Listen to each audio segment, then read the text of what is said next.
Hello everyone, আজকে তো বৃহস্পতিবার। আজকে আবারও চলে আসলাম। সামনে 2 দিন উইকেন্ড, ফ্রাইডে স্যাটারডে 2 দিন। তো সবার উইকেন্ড তো অনেক ভালোই কাটবে আশা করি। তো আজকে হঠাৎ করে একটা বিষয় মনে পড়ে গেল, সেটা হলো যে আমরা সবসময় একটা প্রবাদ বাক্য শুনি না যে অসির চেয়ে মসি বড়।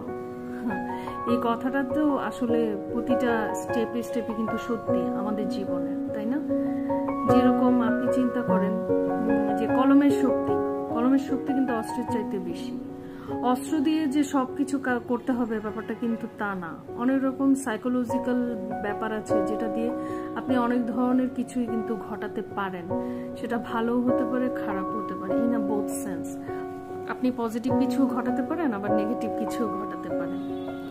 তো এই মেসেজটা আসলে আমাদের সবারই মাথায় রাখা উচিত যে আপনার অস্ত্র দিয়ে বা আপনি খুব এগ্রেসিভ হয়ে কোনো কিছু করে আপনি কিছু একটা ঘটিয়ে ফেলবেন, কিছু একটা করবেন, এটা কিন্তু বোকামির লক্ষণ।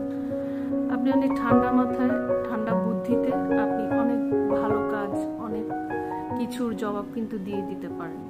আর প্রকৃত বুদ্ধিমান যারা, তারা এই কাজটাই বেশি করেন। তারা মাথা গরম করেন না এবং তারা ধীরে সুস্থে বুঝে শুনে যে কোনো স্টেপ দেন। আর সবার উইকেন্ড ভালো কাটুক, সবাই ভালো থাকবেন।